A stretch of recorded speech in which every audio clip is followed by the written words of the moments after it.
반갑습니다. 한국금융개발원 강사 정문영입니다. 자, 이번 시간에는 유통관리사, 유통경영관리에 대해서 한번 살펴보도록 하겠습니다. 자, 이전 시간까지 유통경로의 구성원들에 대한 내용들, 그리고 유통경로의 갈등에 대한 내용들, 그리고 이 갈등을 어떻게 해결하는 것이 좋고, 또한 유통경로의 갈등의 방법들, 구체적으로 살펴봤었는데요. 이번 시간부터는 유통경영관리, 즉 경로를 이제 포함해서 전체 유통 과정에 있어서 어떻게 유통 전략을 가지고 조직이 경영을 해나가는지, 그리고 경영을 해나가면 좋을지에 대해서 살펴보도록 하겠습니다. 자, 첫 번째로 유통 관련 조직의 구성과 관리입니다. 조직의 구성 요소로서 당연히 첫 번째로 구성원이 있겠죠. 구성원은 조직에 참여하는 사람으로, 조직의 구성원은 조직에 적응하는 측면과 새로운 기술과 전문성을 가진 구성원이 참여함으로써 조직을 변화시키는 측면도 있다라고 합니다. 자, 어느 조직이든지 그 구성원이 포함이 돼서 전체 조직이 흘러가는데, 그 조직원 한 명 한 명마다의 각각의 특색이 있고, 또한 그 사람마다의 가지고 있는 기술과 전문성의 차이가 있습니다. 그래서 이런 구성원들이 한 명 한 명 생겨날 때마다, 들어올 때마다 조직을 변화시키는 측면도 이 구성원들이 가지고 있고요. 그리고 조직과 구성원은 관계 속에서 서로에게 지속적으로 영향력을 행사하게 됩니다. 말 그대로 전체 조직에서는 그 사람에게 일을 하는 대가, 보수, 즉 성과에 대한 평가를 진행을 하게 되고요. 구성원은 조직이 가진 목표에 맞게 업무를 진행하게 되는 거죠. 이런 관계 속에서 서로 영향력을 행사하게 됩니다. 자, 그 다음은 목표죠. 조직은 사실상 구성원도 필요하지만 가장 중요한 거, 바로 목표를 어떻게 세우고 나갈 것인가에 따라서 구성원의 구조와 내용들이 바뀔 수도 있습니다.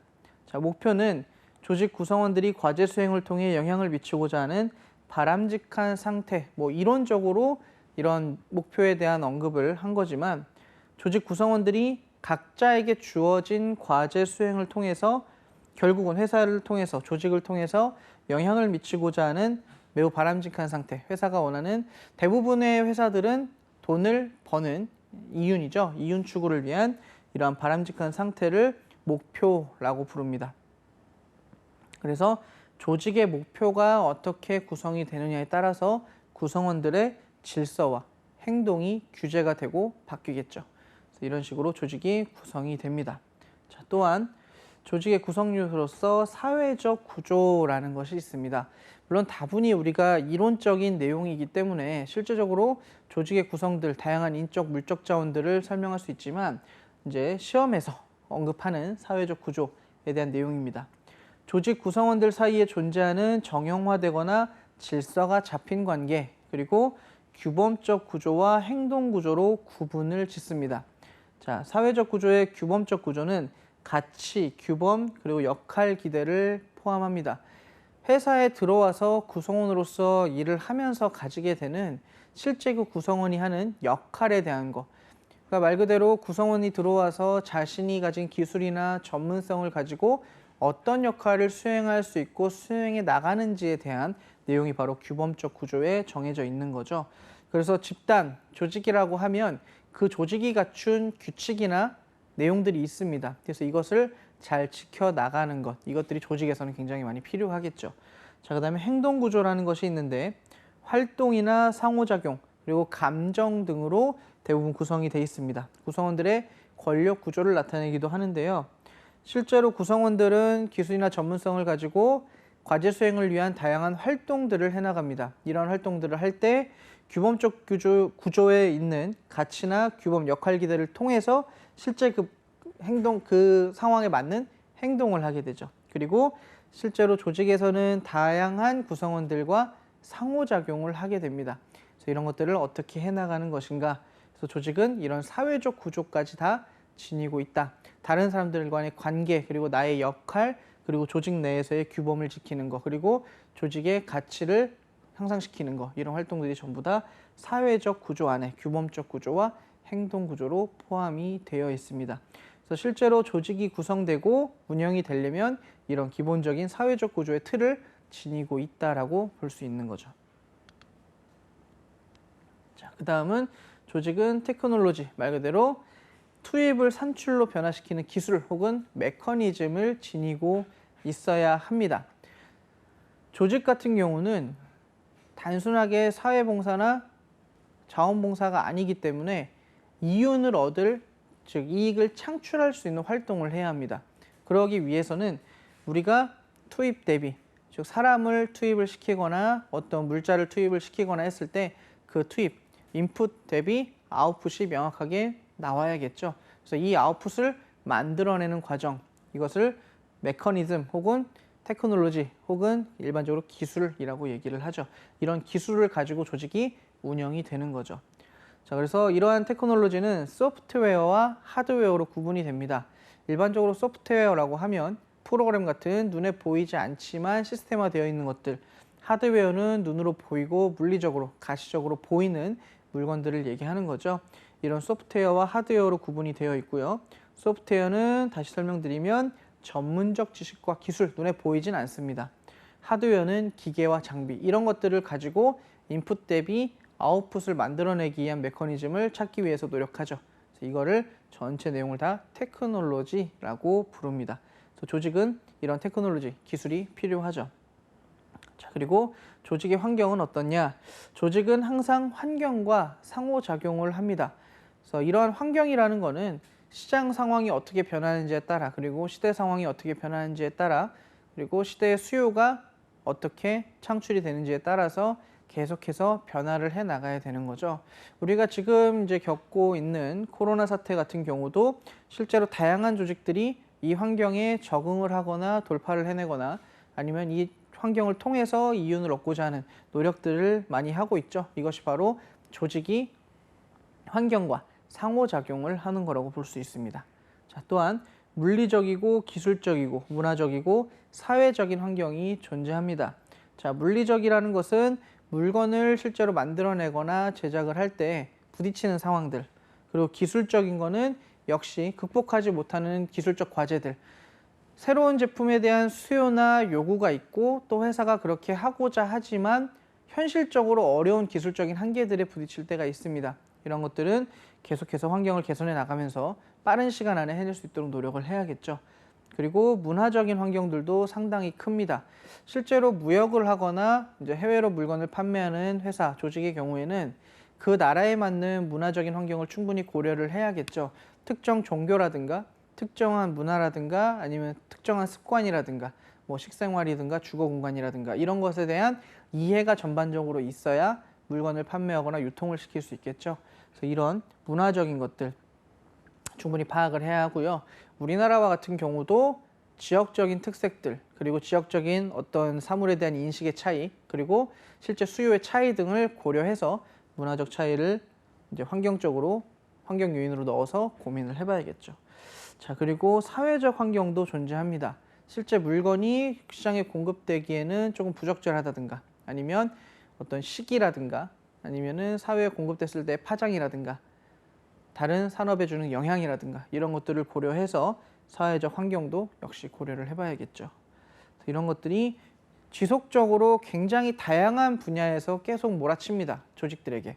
그랬을 때 조직들은 이런 환경을 어떻게 극복하고 또 현재 상황에서 이런 환경들을 어떻게 적응해 나갈 것인지를 꾸준히 고민해야 되는 거죠. 그래서 이 환경이라는 것도 조직의 구성 요소 중에 하나다. 조직이 이 환경에 따라서 다양하게 변화하기 때문에 그렇습니다.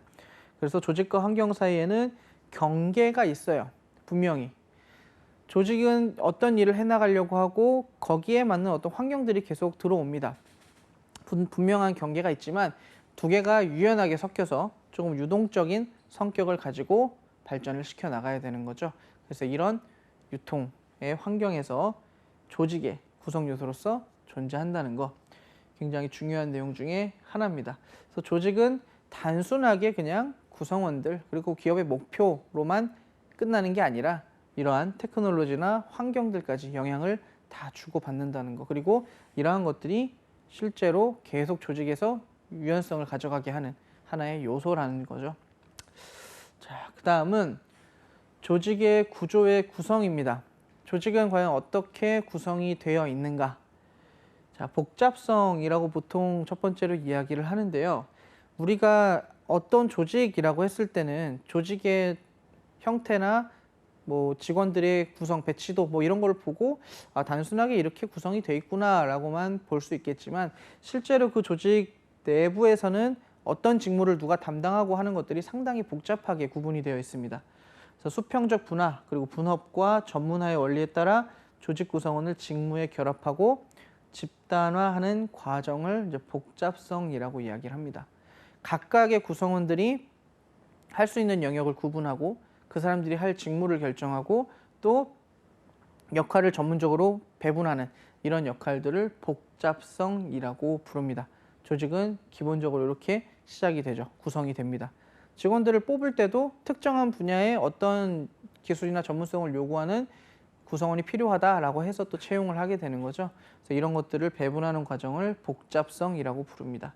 자, 두 번째가 공식화입니다. 조직 참가자들의 행동을 규제하는 조직 운영의 규칙, 정책, 절차가 명문화된 형태의 지침이나 통일적 원칙이 수립된 정도, 이거를 공식화가 얼마나 되어 있느냐라고 설명을 합니다. 어떤 조직이든지 조직 내부에서 지켜야 할 규칙과 규율은 정해져 있습니다. 그리고 명문화되어 있지 않더라도 기업들이 서로 지켜내는 그런 관습적인 틀이 있죠. 이런 것들이 공식화 정도로 나타나게 됩니다. 그래서 공식화된 정보, 즉 공식화가 많이 돼 있다고 해서 무조건 유능한 조직은 아닙니다. 왜냐하면 명문화된 절차나 규정이 너무 많으면 오히려 업무의 자율성을 방해하게 될 수도 있습니다. 하지만 공식화가 너무 정해져 있지 않다면 그러한 기업들 또한 굉장히 큰 오류나 실수를 범할 가능성이 높아지죠. 그래서 공식화의 정도에 따라서 혹은 조직의 특성에 따라서 이러한 공식화 정도를 구분을 해야겠죠. 자, 그리고 집권합니다. 외부로는 경영 우위, 경쟁 우위를 가져가기 위해서 노력을 하고 내부적으로는 집권화를 하기 위한 노력을 하는 게 적절하다라고 설명을 합니다. 자, 무슨 이야기냐면 기업 내부에서 조직 구성원들을 제대로 규제하지 못하고 규율하지 못한다면 조직의 목표를 이뤄낼 수가 없죠. 조직의 목표를 이뤄내지 못한다는 얘기는 다른 기업들과의 경쟁 우위에서, 경영 우위에서 밀려날 수 있다는 얘기입니다. 그래서 외부적으로는 당연히 경쟁 우위나 경영 우위를 위해서 노력을 하고 내부적으로는 구성원들을 잘 통제하기 위한 노력을 하고 이 두 가지를 잘 수행해야 된다. 그래서 이 집권화 과정이 외부의 경쟁 우위를 지켜나가기 위한 또한 실행하기 위한 굉장히 중요한 기본 중에 하나다라고 설명을 합니다. 그래서 직원들을 배치하는 복잡성 그리고 명문화된 규정이나 규율을 통해서 관리하는 공식화 그리고 내부의 집단을 구성원들을 통제하는 집권화 이렇게 세 가지 조직의 구성 요소로서 볼 수 있습니다. 자, 그렇다면 조직들은 도대체 어떻게 구조화되어 있고 어떤 형태로 존재하는지에 대해서 한번 살펴보도록 하겠습니다. 자, 제가 가져온 첫 번째가 라인 스태프 조직인데요. 이 라인 스태프 조직 이전에 아주 예전 조직의 형태죠. 직능형 조직이라고 있습니다. 직능형. 말 그대로 업무가 주어지면 부서의 구분 없이 직위의 구분이 없이 그 일에만 맞춰서 업무를 진행하는 직능형 조직이 있습니다. 근데 그 형태는 이제 과거의 조직의 형태이고 실제적으로 현재는 그렇게 하는 조직들이 많이 없죠. 그래서 첫 번째로 일단 라인 스태프 조직을 가져왔습니다. 근데 라인 스태프 전에 직능형 조직이 있었고요. 자, 라인 스태프 조직은 뭐냐면 물론 현재에도 많이 사용이 되고 이런 형태로 있는 기업들이 많이 있습니다. 라인과 스태프를 말 그대로 구분을 해 놓은 겁니다. 라인은 실제 현장에서 업무를 보는 생산자나 혹은 실무자를 얘기를 하고요. 스태프는 이러한 실무자들을 돕기 위한 활동을 하는 예를 들어 보조 업무라든가 법적인 업무, 총무 업무라든가 회계 업무 이런 것들을 담당하는 사람들을 보통 스태프라 그러죠. 그래서 이 두 개가 나눠져서 운영이 되는 방식을 라인 스태프 조직이라고 설명을 합니다. 자, 1번에 보시면 명령 일원화의 원리와 전문화의 원리에 따라서 라인과 스태프를 구분을 둡니다. 구분을 두고 자, 장점은 스태프 조직이 그러니까 보조 조직이죠. 경영 전략의 수립과 경영 활동에 필요한 정보의 수집과 분석을 해줍니다.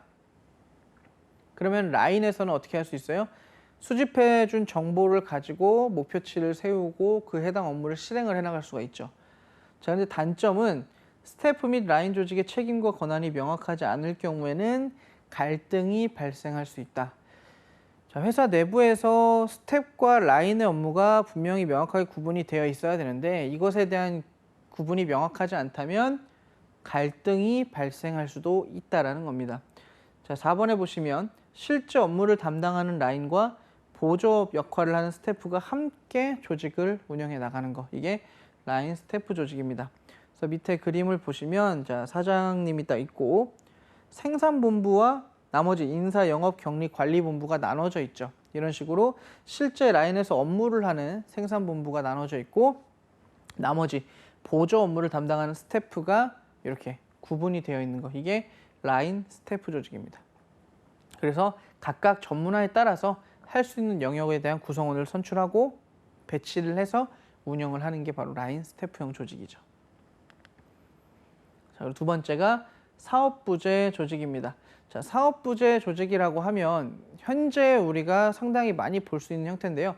주로 대기업들의 모습에서 볼 수 있습니다. 무슨 전자, 무슨 바이오, 무슨 등 이렇게 한 회사이긴 합니다. 전체가 다 한 회사이긴 한데 마치 그 파생되어 나온 사업부 하나, 뭐 전자회사 하나가 하나의 회사처럼 따로 운영이 되는 경우, 이런 경우를 사업부제 조직이라고 부릅니다. 그래서 제품, 고객, 지역, 프로젝트 등을 기준으로 종업원의 직무를 집단화해서 조직을 몇 개의 부서로 나눕니다. 그래서 마치 독립된 하나의 회사처럼 보이지만 실제 이런 각 영역의 부서의 회사들이 하나의 회사에 합쳐지는 형태, 이런 게 바로 사업부제 조직이죠. 2번에 보시면 대규모 조직에서 사업부 단위로 조직을 편성하고 독자적인 생산, 마케팅 등의 권한을 행사한다.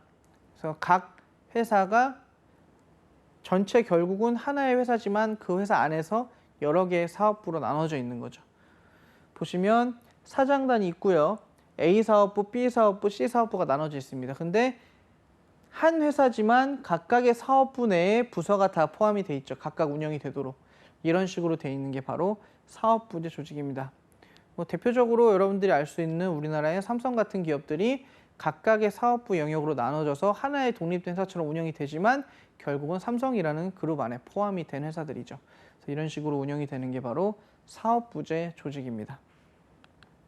자, 그리고 세 번째가 프로젝트 조직입니다. 특별한 업무, 즉 프로젝트를 해결하기 위해서 잠깐 한시적으로 모인 그룹을 이야기합니다. 그래서 만약에 프로젝트가 끝나면 다시 원래의 부서로 복귀를 하는 형태죠. 그래서 기업의 목표를 달성하기 위해서 인적, 물적 자원을 끌어모아서 결합을 하는 겁니다. 특정한 시점에 프로젝트를 해결해야 되기 때문에 그 시점에 맞춰서 전체가 다 하나로 합쳤다가 해당 프로젝트를 해결하게 되면 다시 나눠지는 원래 있던 자리로 돌아가는 이런 형태를 프로젝트 조직이라고 부릅니다.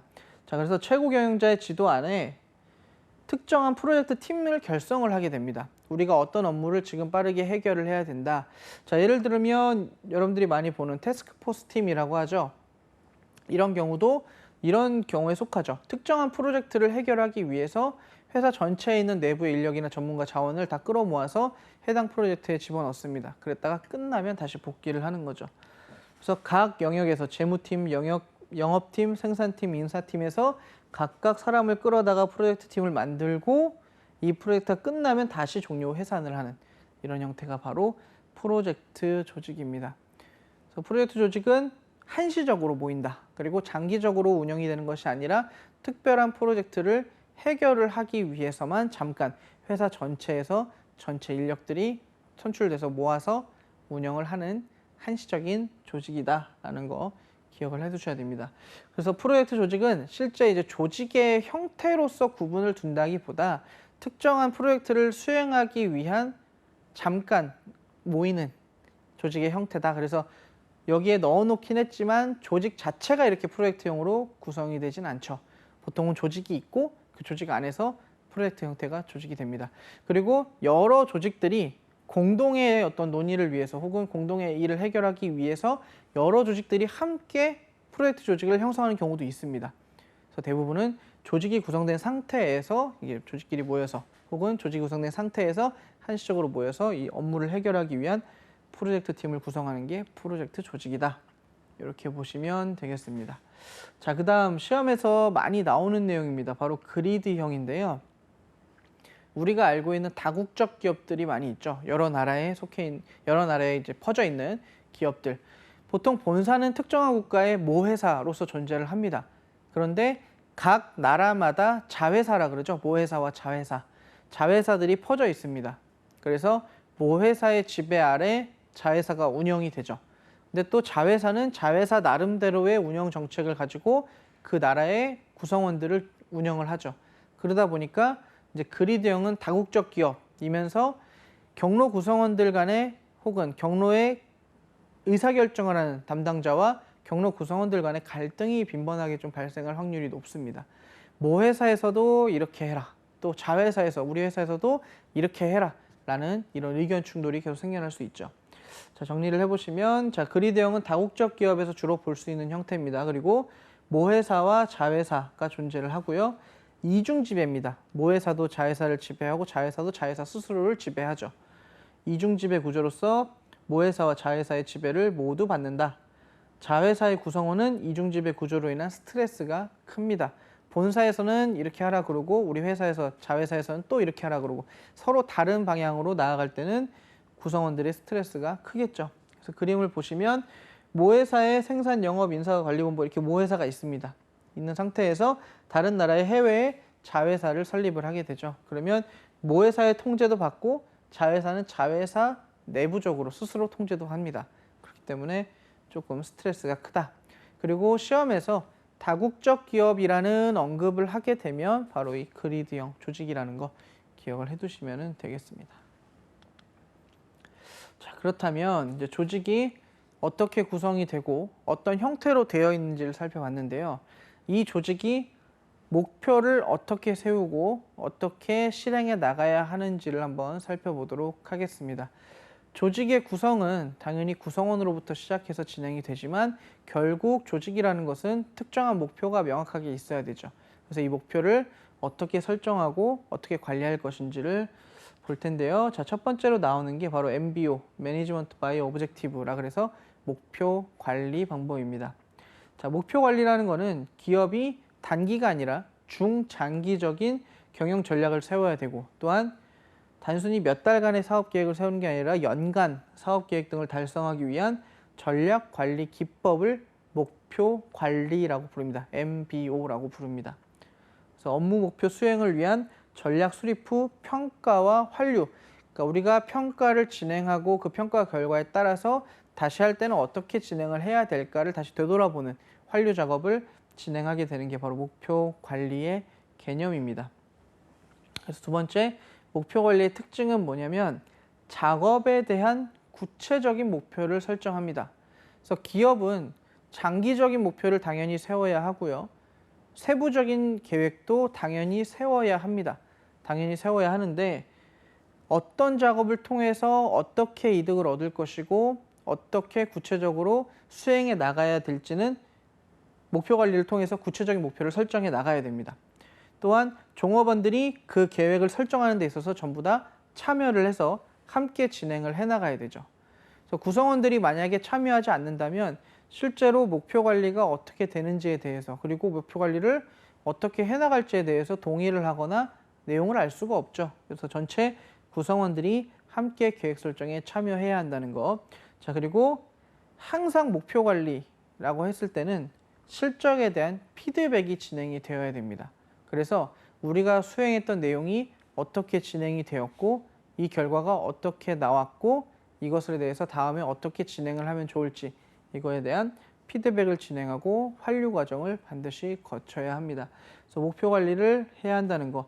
자, 시험에서 보통 목표 관리를 어떻게 이야기하냐면 장기적인 관점을 단기적인 관점 혹은 단기적 계획을 세운다라고 해서 틀리게 나오고요.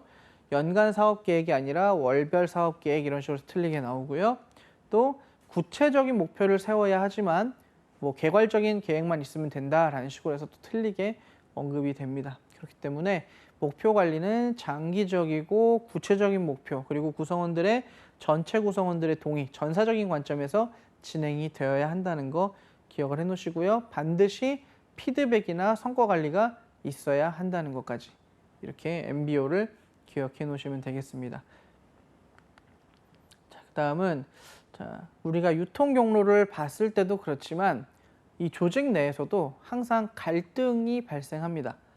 자, 그렇다면 갈등을 어떻게 해결할 것인지도 알고 계셔야겠죠. 첫 번째, 일단 갈등의 특징과 기능입니다. 자, 갈등은 어떤 개인의 기대나 목표 지향적 행위가 다른 사람에 의해서 좌절되거나 그렇게 될 것으로 지각하는 것을 갈등이라고 이야기를 합니다. 그래서 내가 내는 의견과 다른 사람의 의견이 부딪히는 거죠. 나는 이렇게 될 줄 알았는데 그렇게 되지 않았을 때도 갈등 관계가 생깁니다. 보통 조직 내에서 구성원들은 끊임없이 갈등을 하는 과정에서 새로운 전략을 내놓기도 하고요. 또 갈등을 통해서 발전을 하기도 합니다. 하지만 이 갈등이 꾸준하게 지속적으로 조직에서 발생을 하게 되면 오히려 업무에 대한 스트레스가 증가하고 갈등을 통해서 조직 구성원들의 동기부여가 떨어질 수 있겠죠. 그래서 관리를 잘 해야 하는데, 자, 두 번째 내용 보시면 조직 내 갈등은 조직에 도움이 되는 면도 분명히 있습니다. 하지만 지속적으로 발생했을 때는 좋지 않다.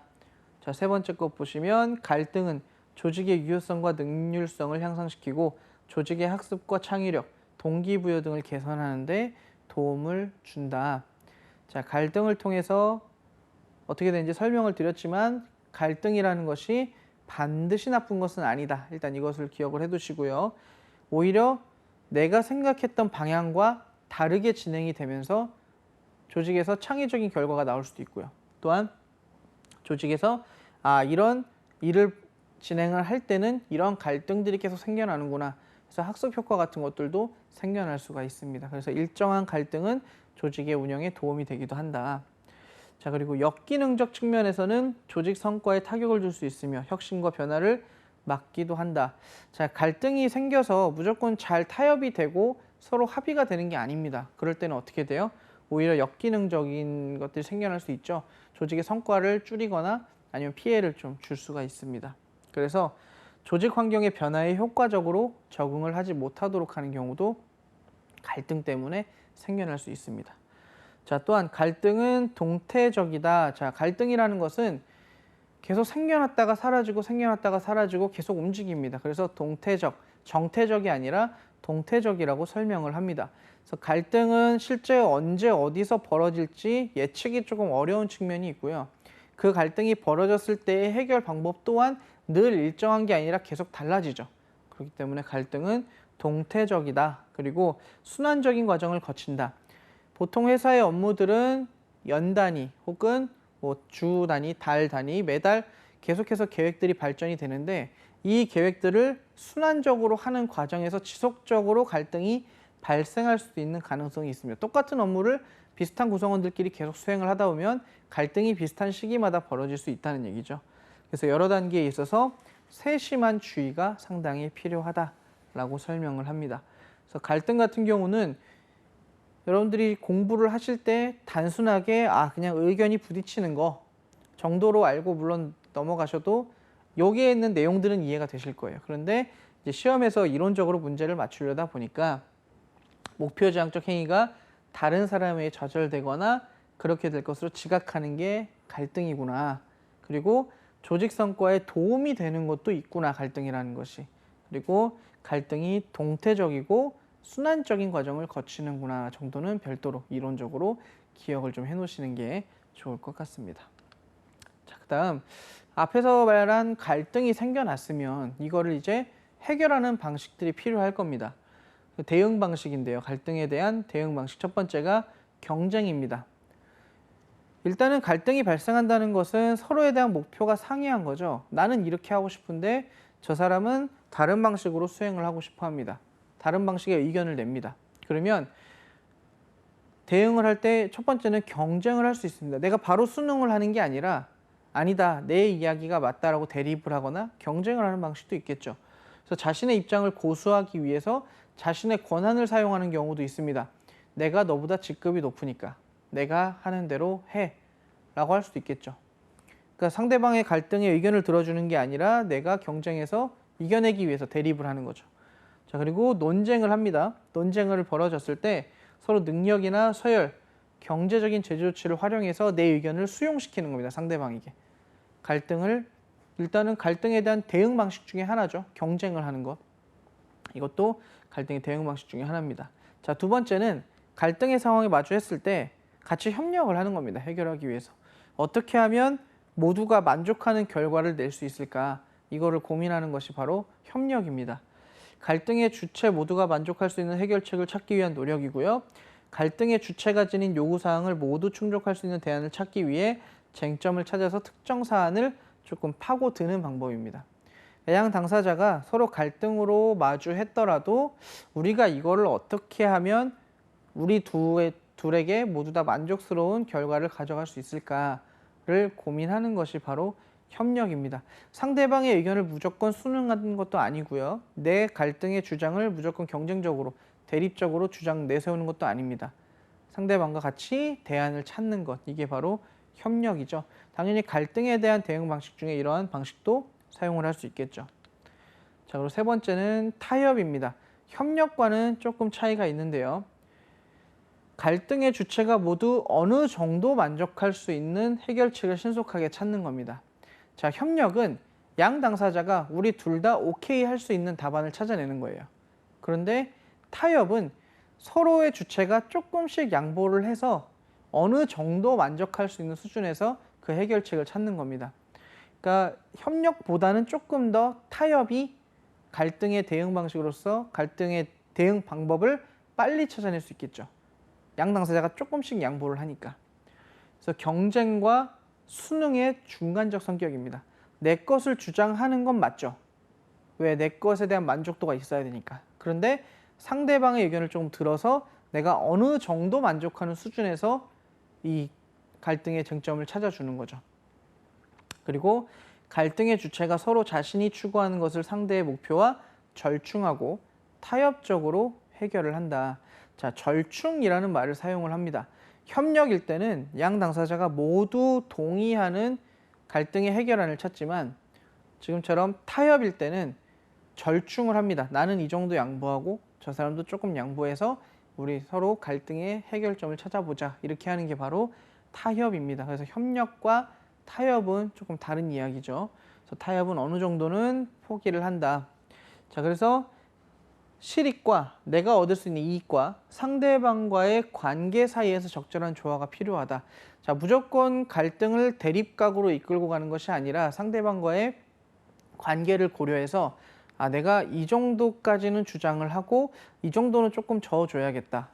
상대방과의 관계를 위해서. 그리고 내가 이 정도는 조금 이익을 그래도 얻을 수 있으니까 내가 상대방한테는 이 정도는 양보하자라고 해서 찾아가는 게 바로 타협입니다. 협력과 구분을 꼭 해두셔야 되고요. 자, 네 번째는 회피입니다.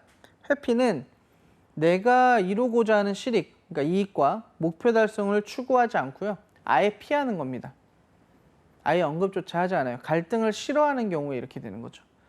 그래서 자신의 의견을 강하게 내세우지도 않고 타인의 주장을 적극적으로 받아들이는 것도 아닌 상태가 바로 회피입니다. 자, 회피는 받아들였다는 게 아니죠. 그냥 이 갈등 상황을 벗어나는 겁니다.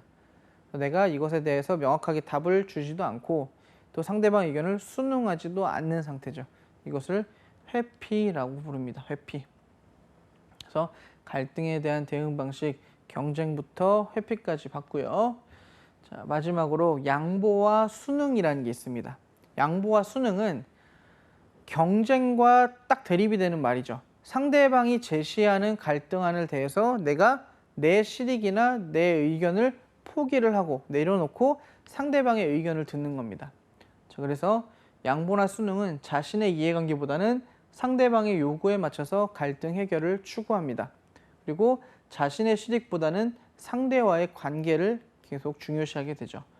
그리고 자기 희생이 따르는 결과로서 이익의 추구는 전혀 중요하지 않습니다. 본인은 그냥 포기를 하고 내려놓는 거죠. 그래서 갈등에 대한 대응 방식이 경쟁, 협력, 타협, 회피, 양보, 순응 이런 식으로 진행이 됩니다.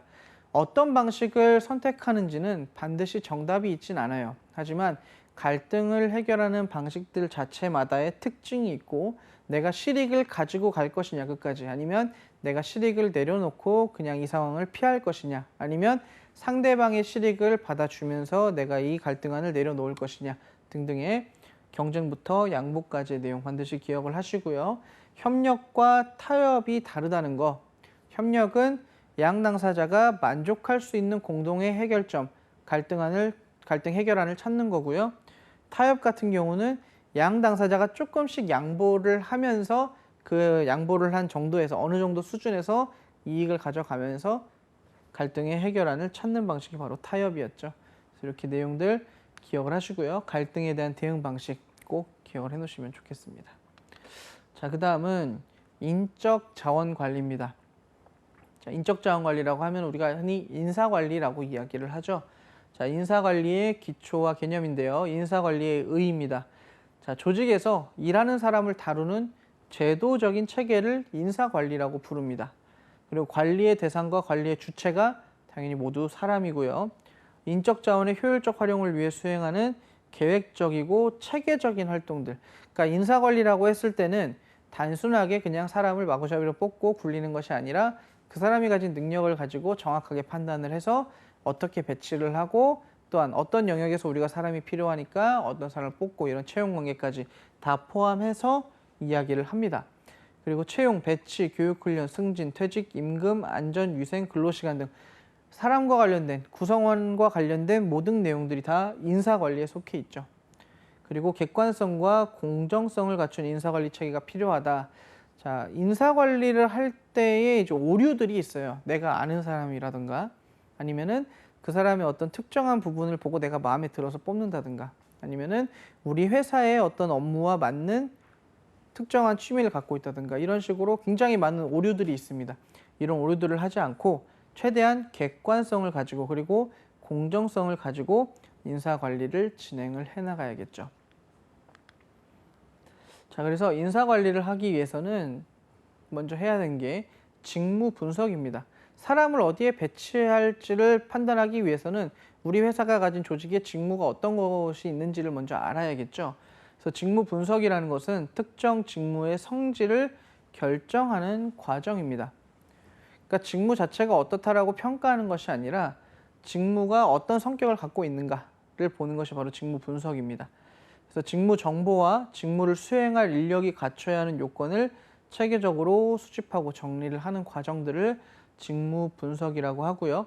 모든 직무를 개별적으로 분석하는 개별조사법하고 모든 직무 중 기준적 직무만 상세히 분석하고 그것을 유사한 직무의 차이 부분만 분석하는 직무 분석 비교법.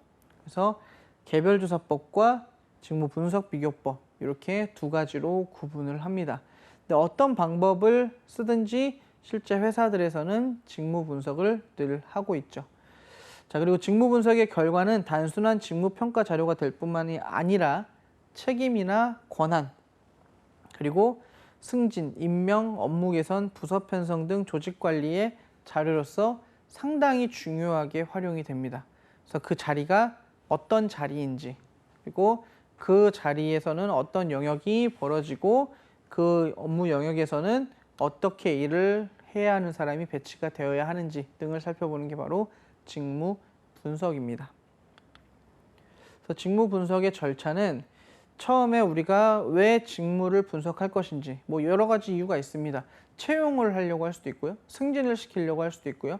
임금의 변화를 주기 위해서 혹은 그것을 확인하기 위해서 하는 경우도 있고요.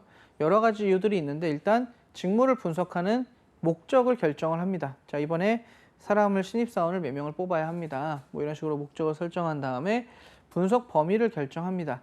과연 신입사원의 영역에서 이 분석의 영역에서 얼마나 갖춘 사람, 얼마나 이 직무 분석에 대한 내용을 갖춘 사람을 우리가 선발할 것인가 이런 내용들을 분석의 범위에서 결정을 짓죠. 그 다음에 직무 분석표를 작성을 합니다.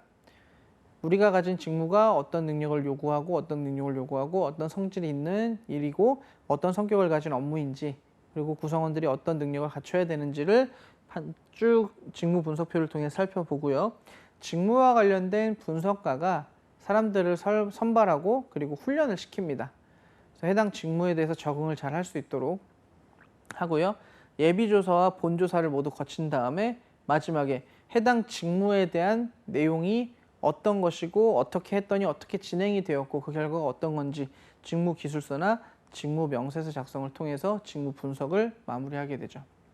그래서 해당 직무가 우리가 어떤 목적에 의해서 사람을 뭐 뽑든 승진을 시키든 등등등을 하기 위해서 하는지 목적을 설정하고 범위를 결정한 다음에 직무 분석표, 우리가 어떤 성질이 있고 어떤 영역이 있고 어떤 것들이 있는지 분석표를 만든 다음에 직무 분석을 하고 최종적으로는 직무 기술서나 직무 명세서를 작성해서 해당 직무가 어떤 영역이다 이렇게 구분을 짓도록 하는 게 바로 직무 분석의 절차입니다. 그래서 쉽게 말씀을 드리면 사람을 토대로 구성원을 토대로 집중해서 보는 게 아니라 직무 자체만을 보고 분석을 하는 겁니다. 직무가 어떤 직무인지를. 자, 그다음은 직무 평가입니다. 자, 직무 분석과 평가 유사하지만 또 다른 개념이죠. 직무 평가는 기업 내에서 직무가 가지는 상대적 가치를 결정하는 과정이다. 그러니까 어떠한 특정한 직무를 어떤 성격이 있는지를 살펴보는 것이 아니라 직무별로 어떤 성과를 내고 영역을 갖추고 있는지를 여러 가지 직무를 놓고 비교를 하는 겁니다. 평가는. 그래서 각 직무가 요구하는 지식, 숙련, 노력, 책임, 직무 조건 등을 평가 요소로 하여 각 직무의 상대적 가치를 체계적으로 평가하는 것이다. 자, 각 직무별로 직무에 대한 분석이 돼 있을 겁니다. 그래서 이거를 가지고 해당 직무가 어느 정도의 가치를 지니는지, 그리고 다른 직무와 비교했을 때 어느 정도의 지식이나 숙련 정도가 필요한지를 평가해 보는 겁니다. 여러 가지 직무를 놓고. 그래서 직무 평가의 목적은 직무의 질과 양을 평가하여 직무의 유용성을 결정하기 위한 자료로서 제공을 한다. 직무 분석한 결과를 토대로 실제 이 직무가 우리 회사에 반드시 필요한가, 아니면 그 구성원이 반드시 필요한가, 그 구성원이 얼마나 많은 일을 하고 있는가 등을 살펴볼 수 있는 거죠. 그래서 동일 노동시장 내에 타 기업과 비교할 수 있는 임금 구조의 설정에 대한 자료를 제공한다. 비슷한 업무를 하는 사람들은 대부분 비슷한 급여를 받습니다. 그 이유가 뭐냐면 바로 직무 평가나 직무 분석이 되어 있기 때문이죠.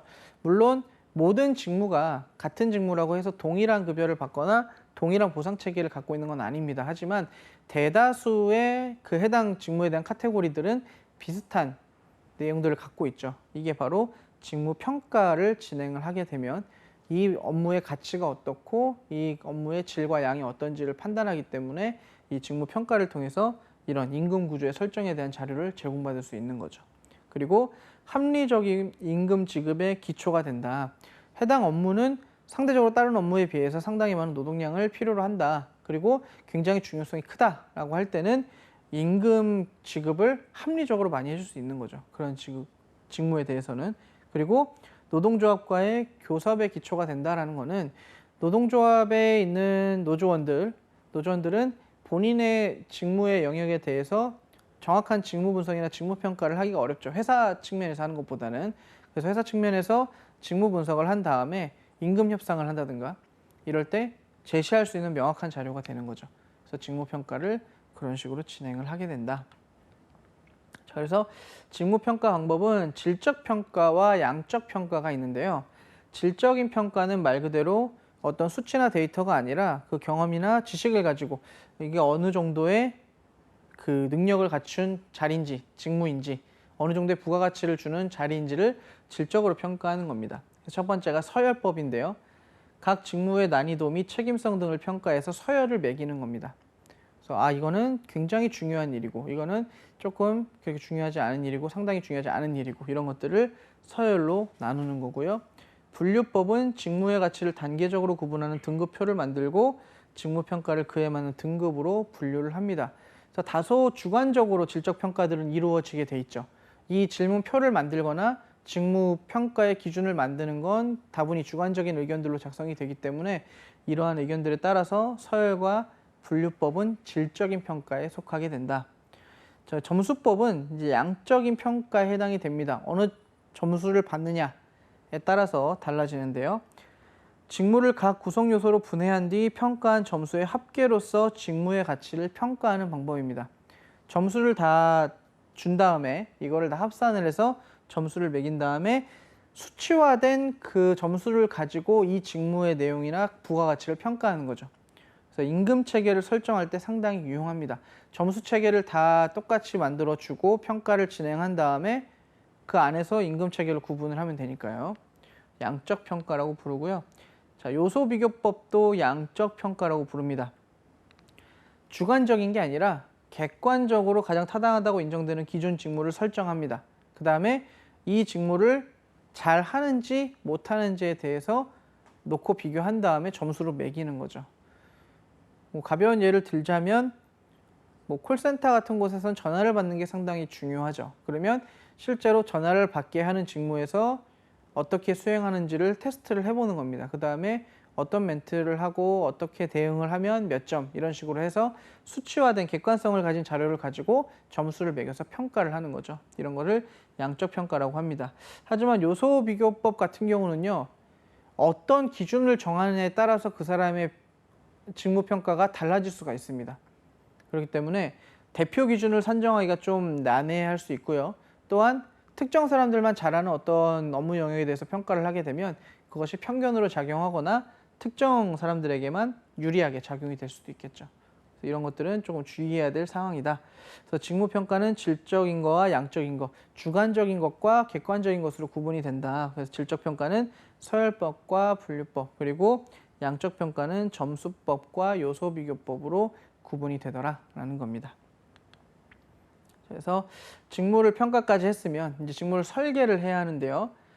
어떻게 목표를 달성하고 개개인 구성원들의 욕구를 만족시키면서 회사가 운영이 될 수 있는지를 고민하는 게 직무 설계입니다. 그래서 직무 설계는 직무의 내용, 요건, 요구되는 대인관계, 그리고 성과 등이 직무 설계의 핵심 요인으로서 작용을 합니다.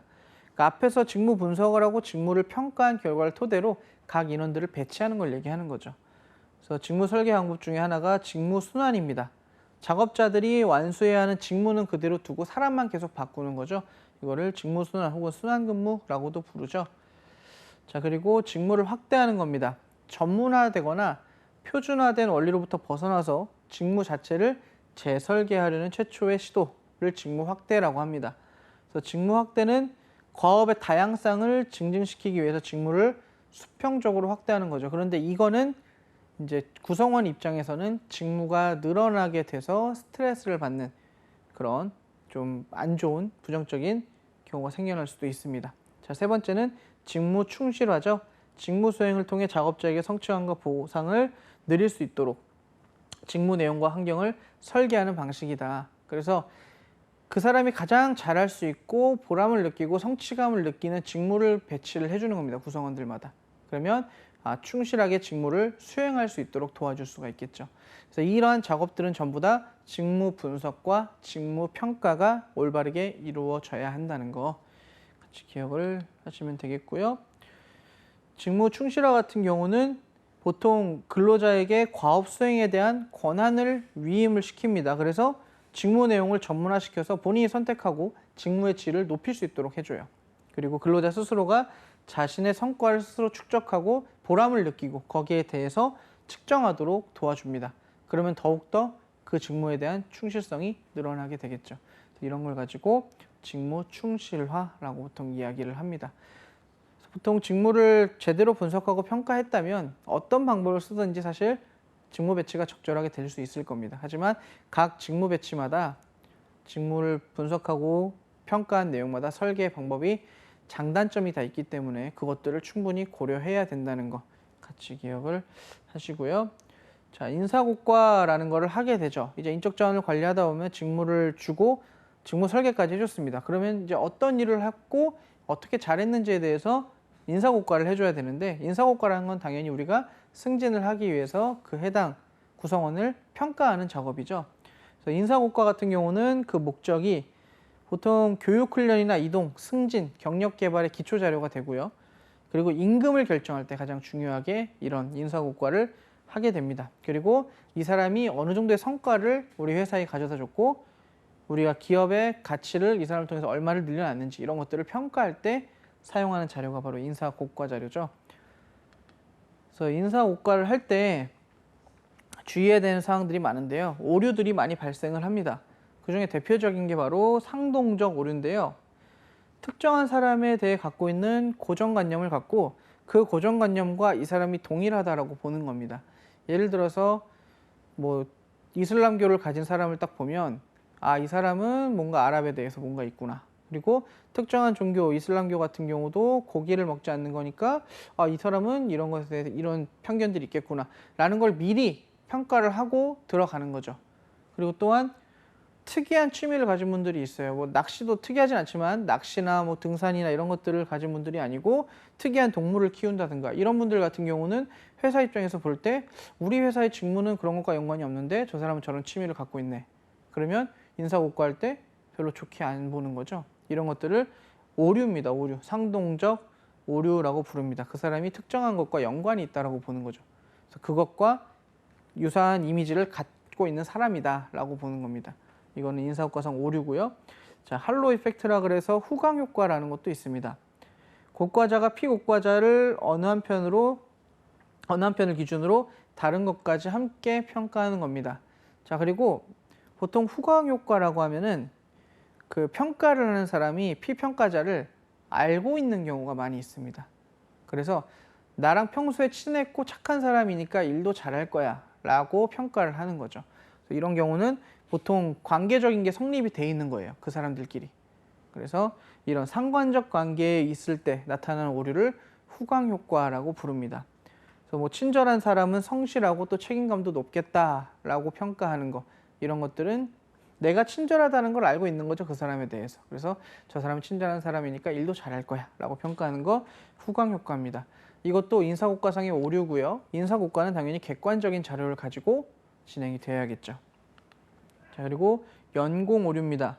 일을 오래 했고 근속 연수가 많고 그리고 평가 점수가 그동안 많이 쌓여 있으면 아, 이 사람은 일을 잘하겠구나 라고 생각하는 거죠. 이것도 당연히 인사고과 평정상의 오류입니다. 오류고요.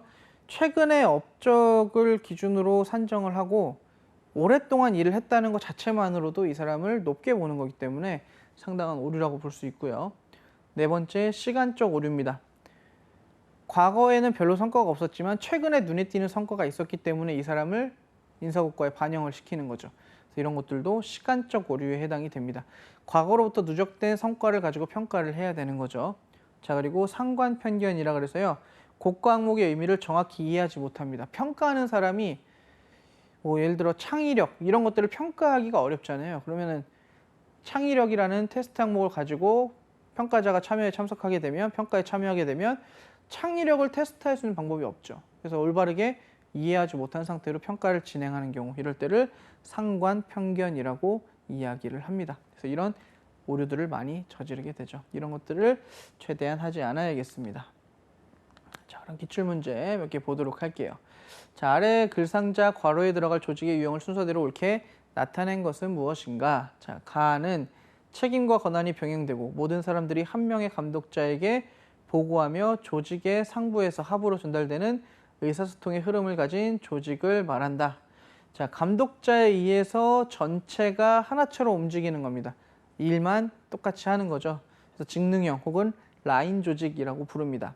그리고 나는 한시적 개별 프로젝트에 사람을 임명하는 데 유연성이 있다. 그리고 조직 내의 협력과 팀 활동을 촉진시킨다는 장점이 있지만 비용이 많이 들고 복잡하다는 단점도 있다. 자, 이 조직을 매트릭스 조직이라고 부릅니다. 수평과 수직적 다양한 사람들이 모여서 업무를 프로젝트를 진행을 합니다. 하지만 실제로 한시적으로 모여서 하는 거고요. 그리고 비용이 많이 들고 실제로는 조직이 다양한 업무를 하던 사람들이 모였기 때문에 굉장히 복잡하고 일이 제대로 진행되지 않을 수 있는 단점도 있는 거. 이거는 라인 조직 그리고 매트릭스 조직 가와 나로 볼 수 있습니다. 실제로 문제들에서 정확하게 언급을 해주는 말들이 대부분 나옵니다. 그렇기 때문에 답을 쉽게 고르실 수 있을 거고요. 자, 다음 내용에서 밑줄 친 이것에 해당하는 것은 자, 앞에 이것이라고 있죠. 이것은 종업원이 수직적 상향적으로 직무를 이동하는 것을 말한다. 자, 이미 뭐 눈치를 많이 채셨을 거예요. 자, 그리고 이것을 통해 더 많은 책임과 권한이 주어지게 된다. 바로 승진을 얘기하는 거죠.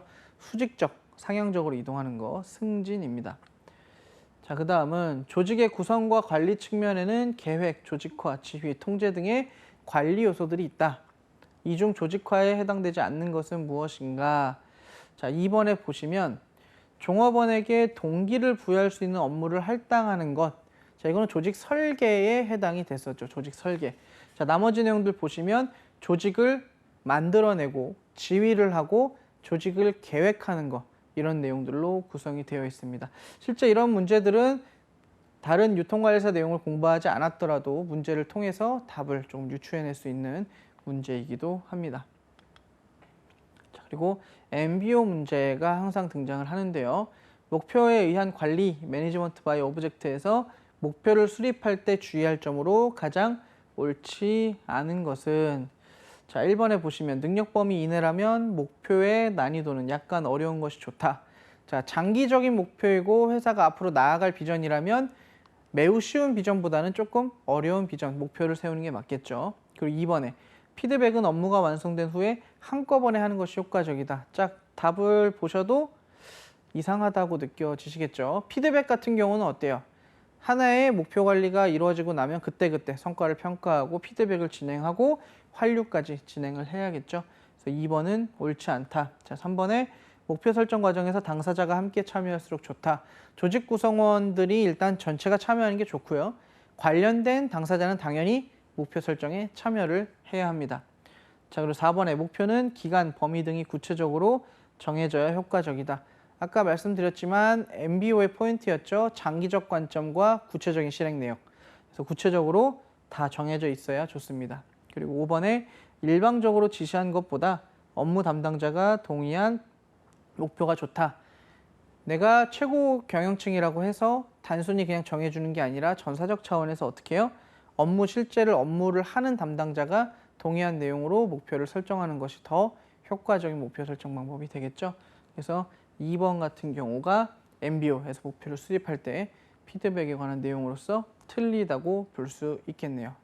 자, 전체 유통관리사 오늘은 경영 전략들에 대해서 한번 살펴봤습니다. 그래서 조직의 구성이 어떻게 되고 조직의 형태가 어떻게 되고 또한 실제로 인사고과를 어떻게 진행해야 되고 그 오류들에 대한 내용까지 전체 다 살펴봤는데요. 유통관리사에서 나오는 조직에 관련된 내용들은 크게 어렵지 않습니다. 단순하게 등장을 하고 또 여러분들이 아는 상식선에서 출제가 많이 되기 때문에 내용들 간단하게 정리하셔도 실제 시험에서는 좋은 성과를 낼 수 있으리라 생각이 됩니다. 오늘 강의는 여기까지 진행하도록 하겠습니다. 저는 한국금융개발원 강사 정문영이었습니다. 감사합니다.